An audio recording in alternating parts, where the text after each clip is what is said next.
அம்மா ஊர்ல இருந்து வந்து 3 நாள் ஆகுதுங்க. 1 நாள் மட்டும் தான் அமைதியா இருந்தாங்க. டெய்லி வந்து பார்த்தீங்கன்னா, நான் கிளம்புறேன், கிளம்புறேன்னு சொல்லிக்கிட்டே இருக்காங்கங்க. எப்படியாவது வந்து தம்பியும் நானும் சேர்ந்து கன்வின்ஸ் பண்ணி இருக்க வச்சாச்சு.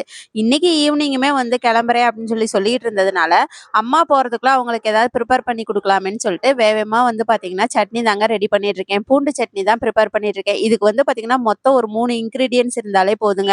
வரமிளகா, தக்காளி, பூண்டு. கொஞ்சம் வேணும் அப்படின்னா கருவேப்பிலை சேர்த்துக்கலாங்க. லாஸ்ட்டா வந்து உப்பு சேர்த்து நல்லா கிரைண்ட் பண்ணிட்டு நம்ம நார்மலா எப்படி வந்து சட்னி தாளிப்போமோ, அந்த மாரி தாளிச்சு விட்டோம் அப்டின்னா, பூண்டு சட்னி ரெடி ஆயிருங்க. உண்மையிலுமே ரொம்ப காரசாரமா சூப்பர்பா இருக்கும். கையோட தோசையும் ஊத்தி குடுத்தா, அம்மாவையும் சாப்பிட வச்சாச்சுங்க. அதுக்கப்புறம் மறுபடியும் எப்படியோ வந்து பார்த்தீங்கன்னா, தம்பியும் நானும் கன்வின்ஸ் பண்ணி ஒரு வழியா அம்மாவ வந்து ஊருக்கு போறத வந்து ஸ்டாப் பண்ணியாச்சு. இப்ப என்ன சொல்லியிருக்கோம் அப்படின்னு பார்த்தீங்கன்னா, நாளைக்கு காலையில கிளம்புங்க அப்படின்ற மாரி சொல்லி, அவங்களுக்கு புடிச்ச சீரியல்லாம் போட்டு விட்டாச்சுங்க. ஸோ இன்னைக்கு டே எனக்கு இப்படிதான் போச்சு. நாளைக்கு பார்க்கலாம். Bye. See you on the next vlog.